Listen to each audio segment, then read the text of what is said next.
Bolsonaro fará nova cirurgia hoje e vai passar a virada do ano internado. E você vai ver também.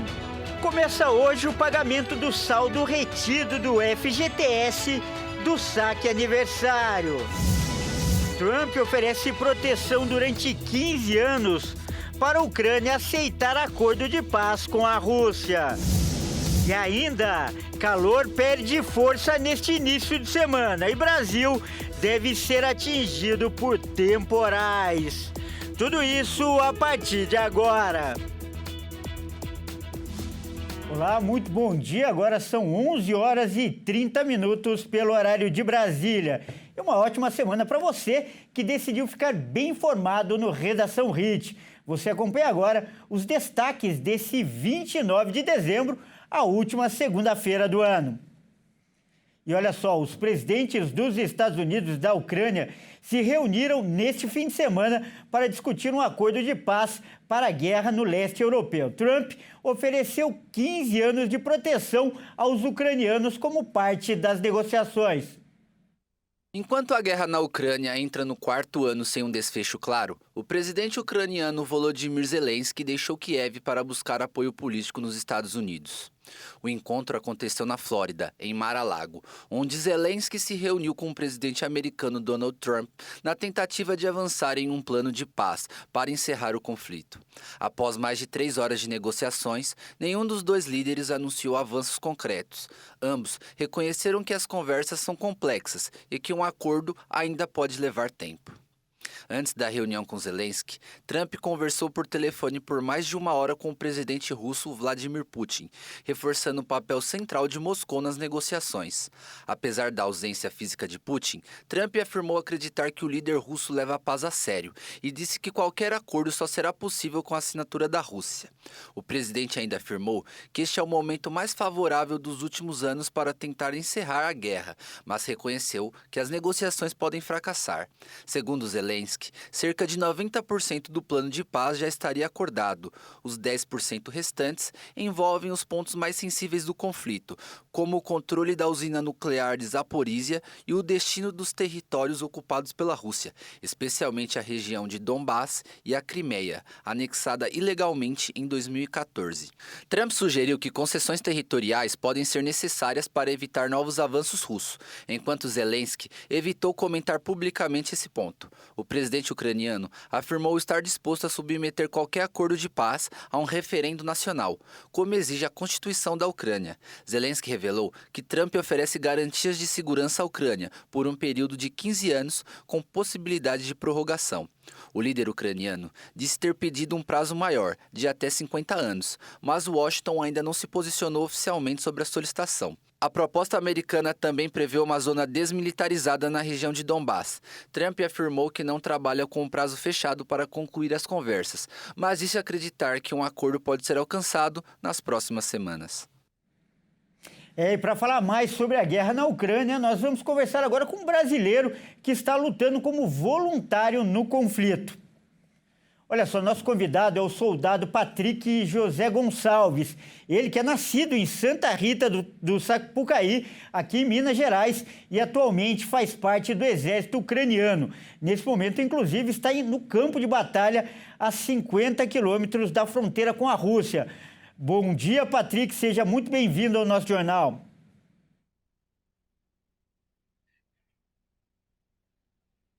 Bom dia, Kleber. É um prazer falar com você novamente. Vê aí que o Patrick está numa imagem escura, afinal, como eu disse, ele está no campo de batalha, bem próximo aí da fronteira e não pode, claro, ter uma visualização fácil por parte do inimigo. Patrick, então primeiro eu peço que você conte um pouco da sua história, o que te motivou a sair do Brasil e participar dessa guerra aí no leste europeu, por favor. Sim, Kleber, eu já estive na Ucrânia, né, há 6 meses, fui para o Brasil, fiquei 1 mês no Brasil e decidi retornar para a Ucrânia. Como eu tinha falado antes, eu tenho muito a oferecer para o povo ucraniano, eu acredito que eu tenho muito a ajudar eles ainda e a gente está aqui fazendo o nosso trabalho, né, acredito que eu estou cooperando pelo lado certo, né.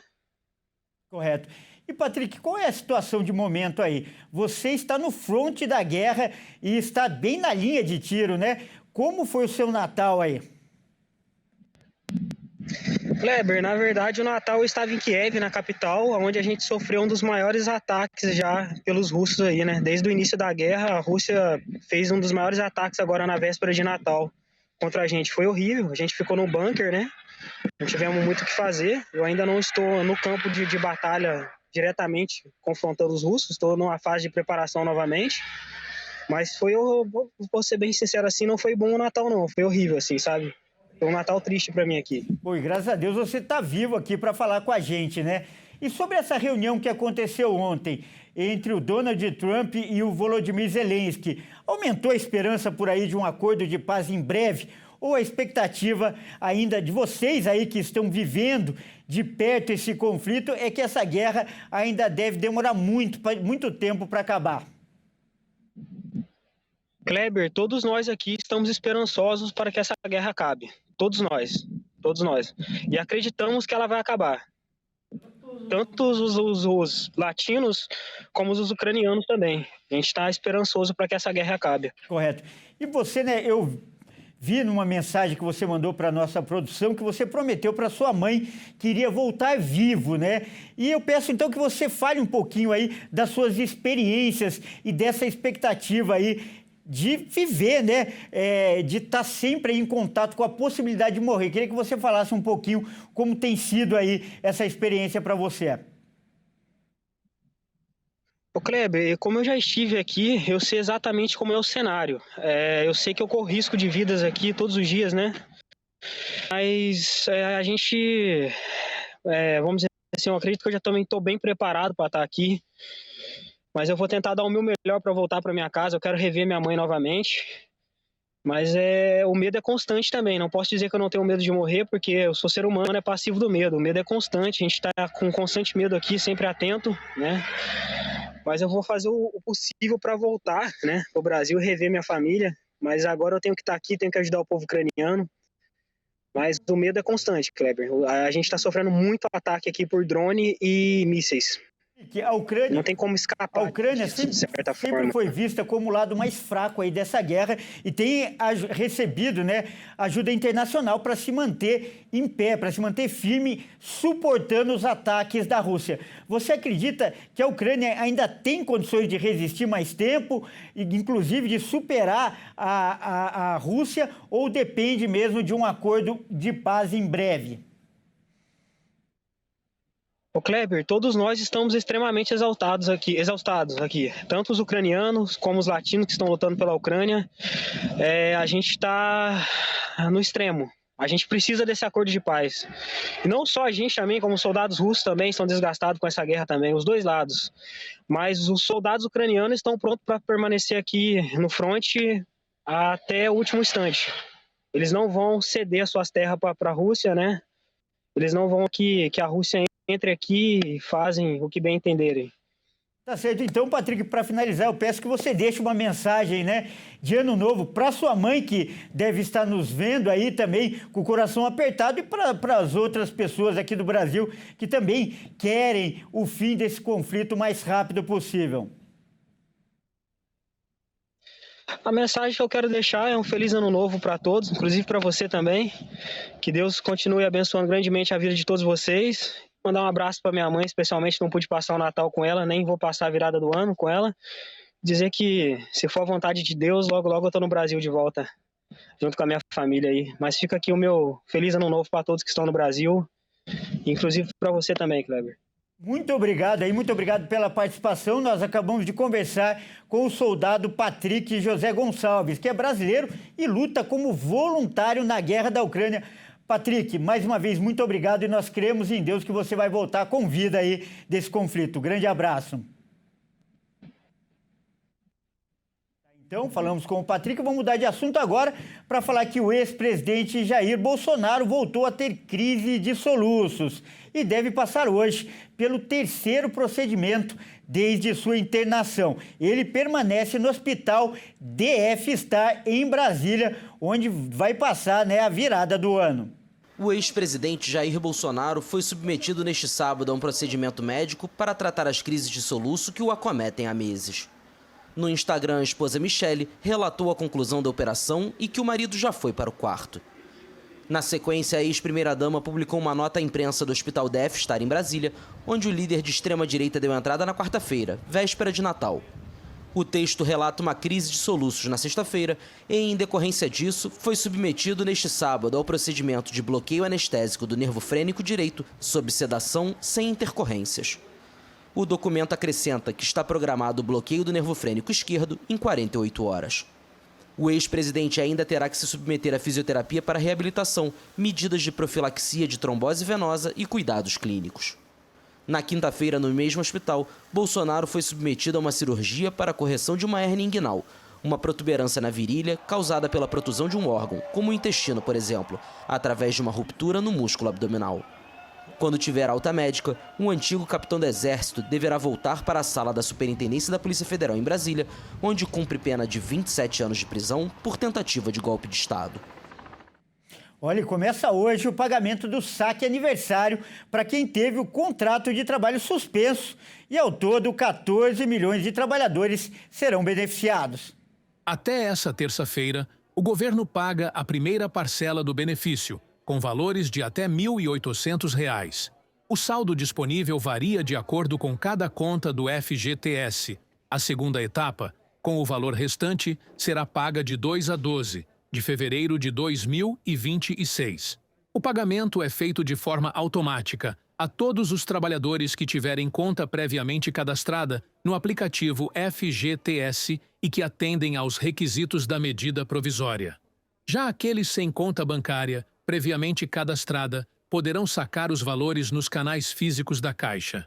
A medida vai beneficiar cerca de 14 milhões e 100 mil de trabalhadores e deve injetar mais de 7 bilhões e 800 milhões de reais na economia, deste fim de ano até o início de 2026. O benefício é pago ao trabalhador que optou pelo saque aniversário e teve o contrato de trabalho suspenso ou extinto durante a vigência da sistemática do saque aniversário, no período de 1º de janeiro de 2020 a 23 de dezembro de 2025 e que tenha saldo na conta de FGTS relativa ao contrato. A autorização do Ministério do Trabalho permite que os trabalhadores movimentem o saldo na conta vinculada ao contrato encerrado, mesmo os que optaram pela modalidade ainda em 2019. Ao optar pelo saque aniversário, o trabalhador abria mão de sacar o saldo total do fundo, em caso de demissão sem justa causa, mantendo apenas o direito à multa rescisória de 40%. Olha, e termina hoje o prazo para sacar o abono salarial PIS/PASEP 2025. O saque pode ser feito na Caixa ou no Banco do Brasil e o benefício se refere ao ano base 2023. O levantamento divulgado pelo Ministério do Trabalho revelou que mais de 140 mil trabalhadores ainda não receberam o benefício. Cerca de 145 milhões de reais estão disponíveis para saque.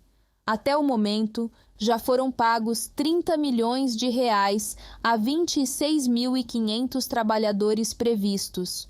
O abono salarial é um benefício anual concedido a trabalhadores da iniciativa privada, por meio do PIS, e a servidores públicos, pelo PASEP, com valor de até um salário mínimo. De forma geral, têm direito ao abono pessoas que trabalharam durante pelo menos 30 dias no ano base e receberam até 2 salários mínimos por mês. O calendário de pagamento de 2025 foi unificado e tanto os trabalhadores da iniciativa privada como os servidores públicos vão receber de acordo com o mês de nascimento de cada beneficiário. O benefício está disponível para saque na Caixa e no Banco do Brasil.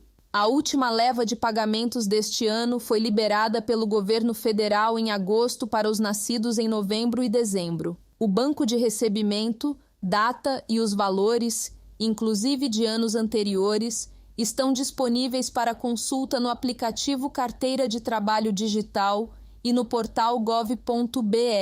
Após o prazo de pagamento, as parcelas não pagas serão devolvidas ao Fundo de Amparo ao Trabalhador, seguindo as regras do programa. Nesse caso, ainda é possível recuperar os valores, mas o processo passa a ser feito pelos canais do Ministério do Trabalho. E veja a seguir, Brasil deve sofrer virada no tempo e o calor vai dar lugar a temporais. E agora na sua tela, imagens ao vivo do litoral paulista, a cidade de Guarujá, onde faz 29 graus. Nós voltamos já.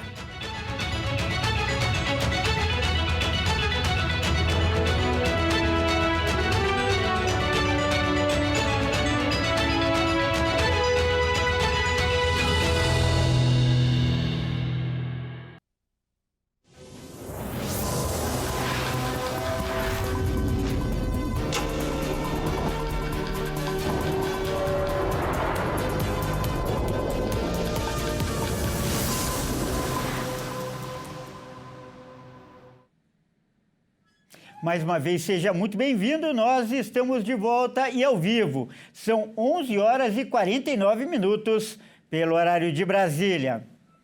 E olha, depois de uma semana marcada por calor extremo e tempo seco, a segunda-feira deve ser marcada por uma virada no tempo, em grande parte do Brasil, com chuva ganhando força e se espalhando por novas áreas. Análises da Climatempo e da Metsul indicam o enfraquecimento do bloqueio atmosférico que manteve as temperaturas elevadas no Natal, um sistema que atua como uma tampa, impedindo a entrada de frentes frias e a formação de nuvens de chuva. Com a perda de força desse bloqueio, o ar quente e úmido volta a circular com mais liberdade, permitindo a maior organização das instabilidades e favorecendo temporais no sul, além do avanço das áreas de chuva sobre o sudeste, centro-oeste e norte do país. A Climatempo explica que o deslocamento de frentes frias pelo centro-sul e a circulação de ventos na atmosfera reforçam o transporte de umidade, criando condições para pancadas mais intensas, acompanhadas de raios e rajadas de vento, principalmente entre a tarde e a noite. Na capital paulista, a segunda-feira tem previsão de mínima de 21 graus Celsius e máxima de 34 graus Celsius, com muitas nuvens, pancadas de chuva e risco de granizo. A temperatura segue acima dos 30 graus Celsius, mas fica cerca de 3 graus Celsius abaixo do recorde recente. No Rio de Janeiro, a Metsul alerta que a onda de calor ainda está longe do fim. As máximas devem variar entre 35 e 38 graus Celsius na primeira metade da semana, com picos de até 39 graus Celsius no meio da semana e registros recentes acima de 40 graus Celsius na zona oeste. No sul, o cenário é de instabilidade generalizada. De acordo com a Metsul, o fim de ano será marcado por sol, calor, chuva volumosa e temporais nos 3 estados. O Rio Grande do Sul já acumula volumes entre 150 e 300 milímetros em várias cidades, com vendavais, registros de rajadas de até 97 quilômetros por hora e até um tornado na Serra Gaúcha. E a promessa do governo federal de zerar a fila do INSS não foi cumprida. Nos últimos 3 anos, inclusive, a fila já dobrou. Em janeiro de 2023, no início da atual gestão, 1.200.000 pessoas esperavam por serviços como aposentadorias, pensões, benefício de prestação continuada, licença maternidade e perícias de auxílio-doença. Mas, segundo o INSS, em outubro deste ano, o número dobrou e chegou a 2.860.000 pessoas na fila por um benefício. Em nota, o Instituto Nacional do Seguro Social informou que o aumento da fila se deve a mudanças na legislação, que ampliaram a rede de proteção beneficiária. O INSS cita o perfil demográfico da população e a nova metodologia de cálculo da renda familiar de quem vai receber o BPC, que é o salário mínimo pago a pessoas com deficiência ou a idosos de baixa renda acima de 65 anos. Segundo o Instituto, a resolução envolve outros órgãos e, com isso, o desafio fica mais complexo. o INSS tem implementado diversas medidas com o objetivo de enfrentar essa situação, como a realização de mutirões e, mais recentemente, a criação de um comitê de enfrentamento à fila. Mas essas ações não têm sido suficientes. Durante o governo Lula, a fila para a concessão do BPC aumentou de 511 mil pessoas em junho de 2023 para 898 mil em setembro deste ano. Já a fila de aposentadorias encolheu um pouco no período de 357 mil para 283 mil pessoas. E a fila para a perícia médica também dobrou, passando de 569 mil pessoas para 1.200.000 pessoas. E agora a gente fala de esportes aqui no Jornal da Manhã. E quem traz as informações é o Henrique Bonaita. Bom dia, Henrique. Henrique, depois de uma longa novela, o Flamengo finalmente chegou a um acordo com o Felipe Luiz e a sua comissão técnica, não é mesmo? Isso mesmo, Kleber. Bom dia para você e a todos de casa. 3 dias depois do fim do contrato, a equipe rubro-negra anunciou a renovação do treinador. Felipe Luiz receberá uma nova valorização salarial e vai assinar por 2 anos até o fim de 2027. A renovação destrava o planejamento do Flamengo para 2026. Felipe Luiz já vinha participando de tudo, mas a negociação gerou desgastes e até o pessimismo no clube, o que fez a diretoria travar novas saídas de jogadores para caso de um novo treinador assumisse avaliar o elenco. A gestão chegou a trabalhar com 3 opções de técnicos: Leonardo Jardim, Arthur Jorge e Thiago Motta, mas a prioridade era buscar um acordo com Felipe Luiz e sua comissão. A negociação acontecia desde o primeiro semestre e os últimos dias foram de muitas conversas para chegar a um denominador comum. A questão financeira foi o principal fator, mas o Flamengo esticou a corda e chegou perto do que Felipe Luiz pediu. Bonificações e multa rescisória foram os outros pontos que o clube precisou flexibilizar para manter o técnico. Felipe Luiz tem um desejo de trabalhar na Europa, por isso a multa tinha um papel importante na discussão. Porém, o técnico entende que não seria o melhor momento para uma transferência. Além da janela menos aquecida, por causa do meio da temporada do futebol europeu, ele não tem as credenciais exigidas pela UEFA para atuar no velho continente. Henrique, vamos mudar de assunto e de clube agora para falar do rival do Flamengo na Supercopa do Brasil, que vai ser o Corinthians. E, aliás, o Corinthians anunciou um novo dirigente. Conta pra gente. Isso mesmo, Kleber. Marcelo Paz chegou ao timão e terá um papel estratégico e novos desafios que o clube tem enfrentado nos últimos tempos. O objetivo da diretoria é iniciar 2026 com um novo dirigente à frente do planejamento e atentas movimentações do mercado para a próxima temporada. Internamente, alguns nomes já são analisados, como o do meia-atacante Savarino, atualmente no Botafogo. Segundo o presidente Osmar Stable, o Corinthians ainda conta com o valor da Copa do Brasil como garantia para quitar compromissos financeiros. Paz ainda precisará ir à frente das renovações para 2026, como a de Andileri, que já teve início em setembro, Romero, que tem contrato com o clube paulista somente até o final de dezembro de 2025 e ainda não acertou a renovação do vínculo, Thales Magno e também o volante Maicon. Marcelo Paz também terá que resolver pendências envolvendo atletas que retornam de empréstimos ao Corinthians ao final da temporada. Ao todo, são 4 jogadores. Pedro Raul, que está no Ceará, com vínculo com o Corinthians até dezembro de 2028 e uma multa rescisória fixada em 300 milhões de reais para o mercado nacional e 100 milhões de euros para o internacional. Fagner emprestado ao Cruzeiro e um contrato com o Corinthians válido até o final de 2026.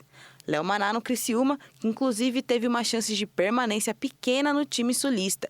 Seu vínculo com o Corinthians vai até o final de dezembro de 2029.